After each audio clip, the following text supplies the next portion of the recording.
ꯇꯣꯉꯥꯟꯕ ꯄꯥꯎ ꯈꯔ ꯃꯌꯥꯝꯗ ꯑꯞꯗꯦꯠ ꯄꯤꯖꯔꯛꯀꯦ ꯉꯁꯤꯒꯤ ꯑꯣꯏꯅ ꯑꯍꯥꯟꯕ ꯑꯞꯗꯦꯠꯇ ꯆꯨꯔꯆꯥꯟꯄꯨꯔꯗ ꯂꯩꯈꯤꯗꯕ ꯆꯍꯤ 9ꯒꯤ ꯅꯨꯄꯤ ꯃꯆꯥ ꯃ꯭ꯌꯥꯟꯃꯥꯔꯗꯒꯤꯅꯤ ꯍꯥꯏꯔꯤ ꯊꯥ ꯑꯁꯤꯒꯤ ꯇꯥꯡ 10ꯒꯤ ꯅꯨꯃꯤꯗꯥꯡ ꯑꯊꯦꯡꯕꯗ ꯆꯨꯔꯆꯥꯟꯄꯨꯔꯗ ꯂꯩꯈꯤꯗꯕ ꯆꯍꯤ 9ꯒꯤ ꯅꯨꯄꯤ ꯃꯆꯥ ꯑꯗꯨ ꯍꯧꯖꯤꯛ ꯊꯣꯛꯂꯤꯕ ꯃ꯭ꯌꯥꯟꯃꯥꯔꯒꯤ ꯏꯔꯥꯡ ꯑꯁꯤꯗ ꯂꯥꯟꯖꯦꯟꯅꯔꯛꯇꯨꯅ ꯔꯤꯂꯤꯐ ꯀꯦꯝꯞꯇ ꯂꯩꯕꯅꯤ ꯍꯥꯏꯅ ꯁꯣꯁꯤꯌꯦꯜ ꯃꯤꯗꯤꯌꯥꯁꯤꯡꯒꯤ ꯈꯨꯠꯊꯥꯡꯗ ꯐꯣꯡꯗꯣꯛꯅꯔꯛꯂꯤ ꯍꯥꯏꯔꯤꯕ ꯁꯣꯁꯤꯌꯦꯜ ꯃꯤꯗꯤꯌꯥ ꯄ꯭ꯂꯦꯠꯐꯣꯔꯝ ꯑꯁꯤꯗ ꯃ꯭ꯌꯥꯟꯃꯥꯔ ꯃꯔꯣꯜ ꯑꯃꯁꯨꯡ ꯏꯪꯂꯤꯁ ꯂꯣꯟꯗ ꯇꯤꯗꯤꯝ ꯇꯥꯏꯝꯁ ꯍꯥꯏꯅ ꯊꯥꯕ ꯐꯦꯁꯕꯨꯛ ꯄꯦꯖ ꯑꯃꯗꯒꯤ ꯃ꯭ꯌꯥꯟꯃꯥꯔ ꯃꯔꯣꯜꯗ ꯄꯣꯁꯠ ꯇꯧꯔꯛꯄꯅꯤ ꯍꯥꯏꯔꯤ ꯄꯣꯁꯠ ꯑꯗꯨꯗ ꯃꯈꯥ ꯇꯥꯅ ꯍꯥꯏꯔꯤꯕꯗꯤ ꯂꯩꯈꯤꯗ꯭ꯔꯕꯤ ꯃꯟꯗꯩ ꯀꯤꯝ ꯆꯍꯤ 9 ꯑꯁꯤ ꯃ꯭ꯌꯥꯟꯃꯥꯔꯒꯤ ꯀꯤꯝꯅꯨꯗꯒꯤꯅꯤ ꯃꯥꯡꯈꯤꯕꯅꯤ ꯃꯍꯥꯛꯀꯤ ꯑꯄꯣꯛꯄꯤ ꯃꯃꯥꯅ ꯅꯤꯡꯁꯦꯡ ꯈꯨꯐ ꯍꯥꯏꯕ ꯃ꯭ꯌꯥꯟꯃꯥꯔꯗ ꯕꯦꯖ ꯇꯧꯕ ꯅꯧꯂꯛ ꯍꯥꯏꯔꯤꯕ ꯐꯨꯔꯨꯞ ꯑꯗꯨꯗꯒꯤꯅꯤ ꯍꯥꯏꯔꯤ ꯍꯥꯏꯔꯤꯕ ꯅꯨꯄꯤ ꯃꯆꯥ ꯑꯁꯤꯒꯤ ꯃꯃꯥꯗ ꯅꯠꯇꯅ ꯃꯆꯤꯟ ꯃꯅꯥꯎ 2 ꯍꯥꯏꯕꯗꯤ ꯃꯌꯥꯝꯕ ꯑꯃꯁꯨꯡ ꯃꯅꯥꯎꯅꯨꯄꯥ ꯑꯃꯁꯨ ꯄꯨꯟꯅ ꯂꯣꯏꯅꯈꯤꯕꯅꯤ ꯅꯨꯄꯤ ꯃꯆꯥ ꯑꯁꯤꯕꯨ ꯔꯦꯞ ꯇꯧꯗꯨꯅ ꯇꯝꯊꯤꯅ ꯍꯥꯠꯄ ꯑꯣꯏꯔꯝꯒꯗ꯭ꯔꯥ ꯍꯥꯏꯕꯒꯤ ꯆꯤꯡꯅꯕꯁꯨ ꯐꯥꯎꯏ ꯍꯤꯔꯝ ꯑꯁꯤꯒ ꯃꯔꯤ ꯂꯩꯅꯅ ꯆꯨꯔꯆꯥꯟꯄꯨꯔꯗ ꯕꯦꯖ ꯇꯧꯕ ꯇꯣꯉꯥꯟꯕ ꯁꯤꯚꯤꯜ ꯁꯣꯁꯥꯏꯇꯤ ꯑꯣꯔꯒꯅꯥꯏꯖꯦꯁꯟ ꯀꯌꯥꯅ ꯃꯤꯍꯥꯠ ꯑꯁꯤꯕꯨ ꯌꯥꯝꯅ ꯀꯟꯅ ꯌꯥꯅꯤꯡꯗꯕ ꯐꯣꯡꯗꯣꯔꯛꯄꯅꯤ ꯃꯗꯨꯒ ꯂꯣꯏꯅꯅ ꯁꯣꯁꯤꯌꯦꯜ ꯃꯤꯗꯤꯌꯥꯁꯤꯡꯗꯁꯨ ꯅꯨꯄꯤ ꯃꯆꯥ ꯑꯁꯤꯒꯤ ꯃꯇꯥꯡꯗ ꯚꯥꯏꯔꯦꯜ ꯑꯣꯏꯔꯛꯈꯤꯕꯅꯤ ꯍꯥꯏꯔꯤ ꯑꯃꯔꯣꯝꯗ ꯆꯨꯔꯆꯥꯟꯄꯨꯔꯗ ꯋꯥꯆꯞ ꯒ꯭ꯔꯨꯞ ꯑꯃꯗꯤ ꯆꯦꯅꯦꯜ ꯀꯌꯥ ꯍꯥꯡꯗꯨꯅ ꯀꯥꯡꯂꯨꯞ ꯑꯅꯤꯒꯤ ꯃꯔꯛꯇ ꯎꯪꯈꯠꯅꯕ ꯊꯣꯛꯂꯤꯕ ꯍꯦꯟꯅ ꯄꯥꯛꯊꯣꯛ ꯆꯥꯎꯊꯣꯛꯅꯕ ꯑꯔꯥꯟꯕ ꯋꯥꯐꯝ ꯀꯌꯥ ꯃꯤꯌꯥꯝꯗ ꯂꯥꯟꯅ ꯄꯥꯎ ꯁꯟꯗꯣꯛꯏ ꯍꯥꯏꯕꯒꯤ ꯃꯔꯥꯜꯗ ꯃꯅꯤꯄꯨꯔ ꯄꯨꯂꯤꯁꯀꯤ ꯃꯥꯏꯀꯩꯗꯒꯤ ꯋꯥꯆꯞ ꯒ꯭ꯔꯨꯞ ꯑꯃꯁꯨꯡ ꯆꯦꯅꯦꯜ 6ꯀꯤ ꯃꯊꯛꯇ FIR ꯄꯥꯟꯗꯨꯅ ꯀꯦꯁ ꯂꯧꯈꯠꯄ ꯍꯧꯈ꯭ꯔꯕꯅꯤ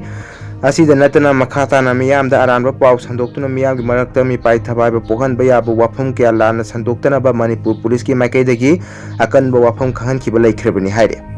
ꯑꯇꯣꯞꯄ ꯄꯥꯎ ꯑꯃꯗ ꯁ꯭ꯄꯥꯏꯗꯔꯃꯦꯟ ꯑꯃꯗꯤ ꯚꯨꯠꯀꯤ ꯗ꯭ꯔꯦꯁ ꯁꯦꯠ ꯆꯥꯗꯨꯅ ꯎꯃꯪ ꯂꯥꯏ ꯍꯔꯥꯎꯕꯕꯨ ꯃꯁꯛ ꯊꯤꯍꯜꯂꯨꯕ ꯃꯤꯑꯣꯏ 12 ꯂꯥꯜꯂꯦ ꯁꯦꯡꯗꯣꯛꯍꯟꯈ꯭ꯔꯦ ꯃꯩꯇꯩ ꯈꯨꯟꯅꯥꯏꯒ ꯇꯠꯅ ꯊꯥꯅꯕ ꯌꯥꯗ꯭ꯔꯕ ꯎꯃꯪ ꯂꯥꯏ ꯍꯔꯥꯎꯕꯒꯤ ꯊꯧꯔꯝꯕꯨ ꯃꯁꯛ ꯊꯤꯍꯟꯕ ꯌꯥꯕ ꯃꯑꯣꯡꯗ ꯁꯔꯨꯛ ꯌꯥꯔꯨꯕ ꯋꯥꯈꯜ ꯃꯄꯨꯡ ꯐꯥꯗ꯭ꯔꯤꯕ ꯑꯉꯥꯡ ꯑꯃ ꯌꯥꯎꯅ ꯃꯤꯑꯣꯏ 12 ꯎꯃꯪ ꯂꯥꯏ ꯀꯟꯕ ꯂꯨꯞ ꯎꯀꯜ ꯑꯃꯗꯤ ꯁꯅꯥ ꯀꯣꯅꯨꯡꯒꯤ ꯐꯝꯅꯥꯏꯕꯁꯤꯡꯅ ꯎꯇ꯭ꯔ ꯁꯪꯂꯦꯟꯗ ꯀꯧꯈꯠꯇꯨꯅ ꯋꯥꯈꯜ ꯇꯥꯃꯤꯟꯅꯔꯕ ꯃꯇꯨꯡ ꯃꯤꯌꯥꯝꯗ ꯂꯥꯜꯂꯦ ꯍꯥꯏꯅ ꯁꯦꯡꯗꯣꯛꯍꯟꯈ꯭ꯔꯦ ꯎꯇ꯭ꯔ ꯁꯪꯂꯦꯟ ꯁꯅꯥ ꯀꯣꯅꯨꯡ ꯑꯃꯗꯤ ꯎꯀꯜꯅ ꯀꯧꯈꯠꯂꯕ ꯃꯇꯨꯡ ꯋꯥꯈꯜ ꯇꯥꯍꯟꯈ꯭ꯔꯕ ꯃꯤꯑꯣꯏꯁꯤꯡ ꯑꯗꯨꯗꯤ ꯆꯤꯡꯉꯥꯡꯕꯝ ꯅꯥꯎꯕ ꯆꯍꯤ 35 ꯑꯄꯣꯛꯄ ꯏꯕꯣꯕꯤ ꯊꯣꯛꯆꯣꯝ ꯒꯦꯔꯦꯟꯁꯟ ꯆꯍꯤ 25 ꯑꯄꯣꯛꯄ ꯁꯪꯒꯤꯠ ꯂꯩꯇꯣꯡꯕꯝ ꯔꯣꯃꯦꯟ ꯆꯍꯤ 90 ꯑꯄꯣꯛꯄ ꯂꯩꯈꯤꯗ꯭ꯔꯕ ꯏꯉꯣꯆꯥ ꯁꯧꯒ꯭ꯔꯥꯛꯄꯝ ꯁꯃꯔꯦꯟꯗ꯭ꯔ ꯆꯍꯤ 92 ꯑꯄꯣꯛꯄ ꯏꯕꯣꯇꯣꯝꯕꯤ ꯂꯥꯡꯄꯣꯛꯂꯥꯛꯄꯝ ꯕꯕꯤꯇꯥ ꯆꯍꯤ 92 ꯑꯄꯣꯛꯄ ꯄꯥꯔꯤ ꯊꯤꯡꯕꯥꯏꯖꯝ ꯏꯅꯥꯎꯕꯤ ꯆꯍꯤ 95 ꯑꯄꯣꯛꯄ ꯁꯟꯖꯦ ꯂꯥꯏꯁ꯭ꯔꯝ ꯅꯨꯄꯤ ꯃꯆꯥ ꯆꯍꯤ 39 ꯑꯄꯣꯛꯄ ꯃꯅꯣꯖ ꯁꯧꯒ꯭ꯔꯥꯛꯄꯝ ꯑꯝꯕꯦꯗꯀꯔ ꯆꯍꯤ 24 ꯑꯄꯣꯛꯄ ꯖꯤꯕꯟ ꯂꯥꯏꯁ꯭ꯔꯝ ꯏꯕꯣꯍꯜ ꯆꯍꯤ 55 ꯑꯄꯣꯛꯄ ꯂꯩꯈꯤꯗ꯭ꯔꯕ ꯊꯝꯂꯦꯟ ꯂꯥꯏꯁ꯭ꯔꯝ ꯔꯥꯀꯦꯁ ꯆꯍꯤ 12 ꯑꯄꯣꯛꯄ ꯔꯣꯃꯦꯁ ꯑꯃꯁꯨꯡ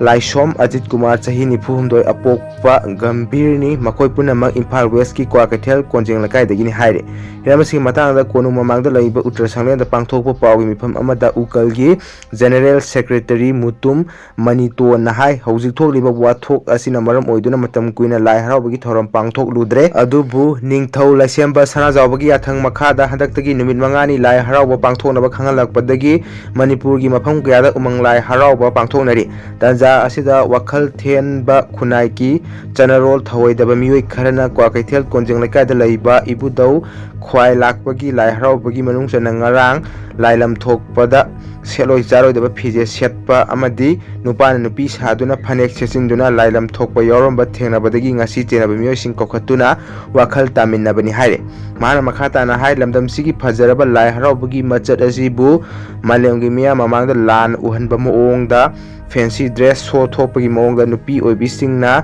ꯇꯨꯡꯒꯣꯟ ꯌꯥꯟꯁꯤꯜꯂꯒ ꯁꯔꯨꯛ ꯌꯥꯕ ꯅꯨꯄꯥꯁꯤꯡꯅ ꯕꯨꯠ ꯁꯥꯕꯒꯤ ꯐꯤꯖꯣꯜ ꯁꯦꯠꯆꯤꯟꯕ ꯅꯨꯄꯤꯒꯤ ꯐꯅꯦꯛ ꯁꯦꯠꯇꯨꯅ ꯃꯤꯠꯀꯤ ꯀꯨꯝꯍꯩ ꯑꯣꯟꯊꯣꯛꯅꯕ ꯍꯣꯠꯅꯔꯤꯕ ꯑꯁꯤ ꯂꯥꯏꯕꯛ ꯊꯤꯕꯅꯤ ꯑꯁꯤꯒꯨꯝꯕ ꯊꯧꯑꯣꯡ ꯑꯁꯤ ꯃꯇꯨꯡꯗ ꯑꯃꯨꯛ ꯍꯟꯅ ꯇꯧꯕꯤꯒꯅꯨ ꯎꯃꯪ ꯂꯥꯏ ꯍꯔꯥꯎꯕꯗ ꯇꯧꯗꯕ ꯌꯥꯗꯕ ꯊꯕꯛꯁꯤꯡ ꯑꯗꯨꯈꯛ ꯇꯧꯗꯨꯅ ꯂꯥꯏ ꯍꯔꯥꯎꯕꯒꯤ ꯑꯁꯦꯡꯕ ꯃꯆꯠꯄꯨ ꯄꯨꯟꯅ ꯉꯥꯛꯃꯤꯟꯅꯁꯤ ꯍꯥꯏꯈꯤ ꯄꯥꯎꯒꯤ ꯃꯤꯐꯝ ꯑꯗꯨꯗ ꯁꯅꯥ ꯀꯣꯅꯨꯡꯒꯤ ꯑꯉꯣꯝ ꯅꯤꯡꯊꯧ ꯑꯉꯣꯝ ꯄꯣꯏꯔꯩꯇꯣꯟ ꯑꯃꯗꯤ ꯁꯅꯥ ꯀꯣꯅꯨꯡꯒꯤ ꯐꯝꯅꯥꯏꯕꯁꯤꯡꯁꯨ ꯁꯔꯨꯛ ꯌꯥꯈꯤ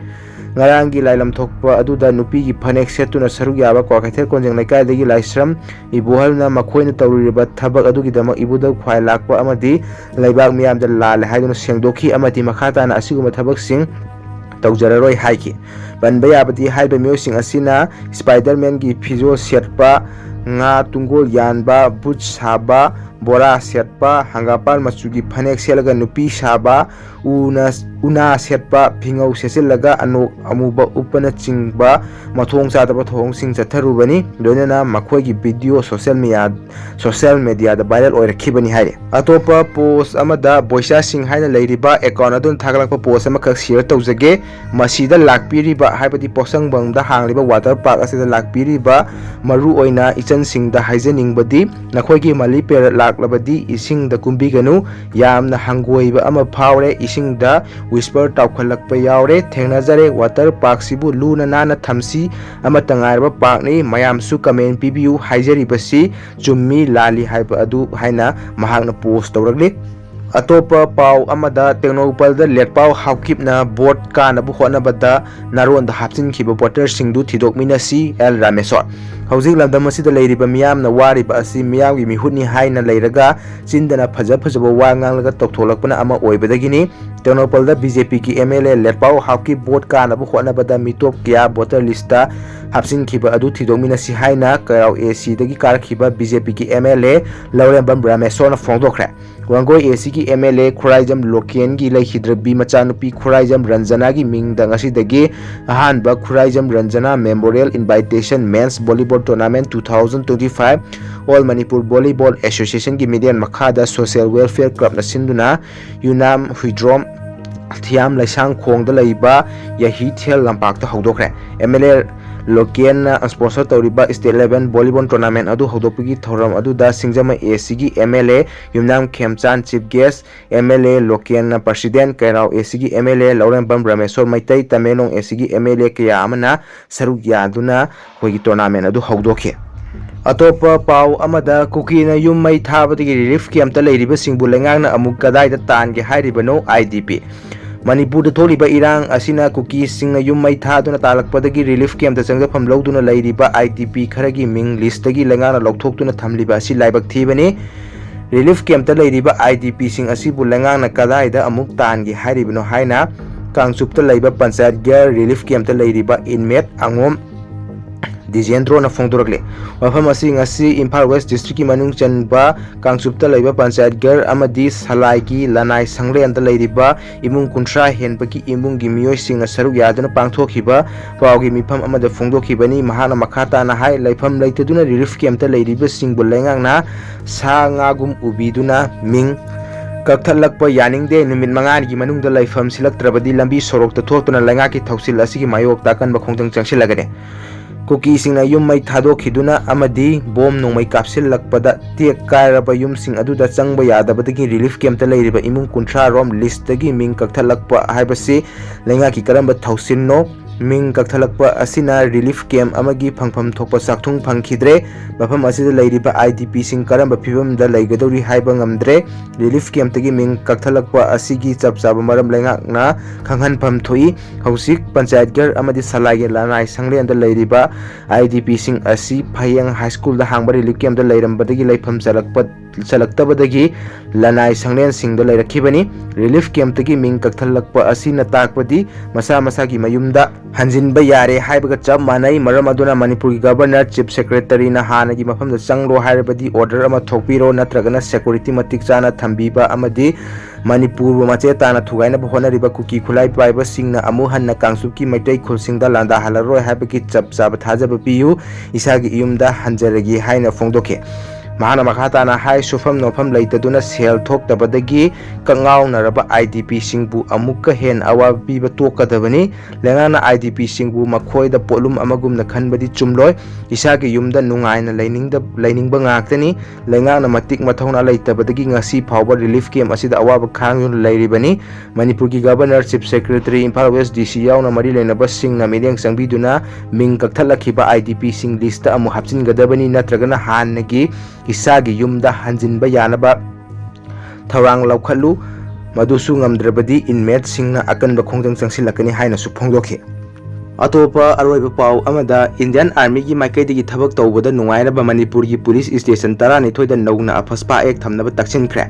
ministry of home affairs MHA ना भारत की अवांग नोंपोक की स्टेट खरद थमलिबा arm forces special power act 1958 AFSPA की मतंग रिव्यू मिफम पांगथोखरे लोइना इंडियन आर्मी ना थबक तौबा नुंगाइनबा मणिपुर की पुलिस स्टेशन 12 नौना अफस्पा एक असि थमनबा तक्सिनख्रे हाइना ऑफिशियल ओइबा पाउ अमना हाइरे दी हिंदू पाउसे की रिपोर्ट अमगी मतुंग इना मार्च कुंदा union ministry of home affairs ना मयाई तांगबा लौदुना पांगथोखिबा भारत की अवांग नोंपोक की स्टेट सिंग थमलिबा अफस्पा की रिव्यू मिफम अदुदा आर्मी की माइकैदगी मणिपुर की तंपा की पुलिस स्टेशन 12 नौन अफस्पा असि थमनबा वफम थमलखिबनी हाइरे रिपोर्ट असिना मखा तारिबदी मसिदा थबक ओइना लखलकबा हाइबसी MHA ना अरोइबा वारेप लौरकदबनी हाइरी हौखिबा चही 2024 की नवंबर 13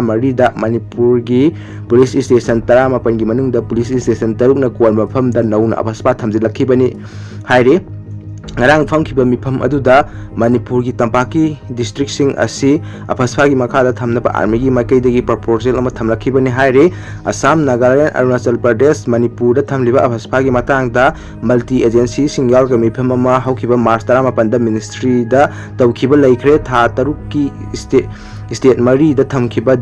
disturb area lagliba mas kunthra mathoi da loiragani masi makha tana amuk sangdokke natraga lauktoke hairabadi security ki phibam sing review tawraga ministry amadi state langana notification thokadabani hojiki oinadi nagaland amadi arunachal pradesh state ta ministry na disturb area notification asi thokpani adubu manipur amadi assam ki state langana notification thokadabani haina report asina palli Masigi matang sida video si losinjarage channel sibu nuksibiduna subscribe topsan biyo haijari. Thank you.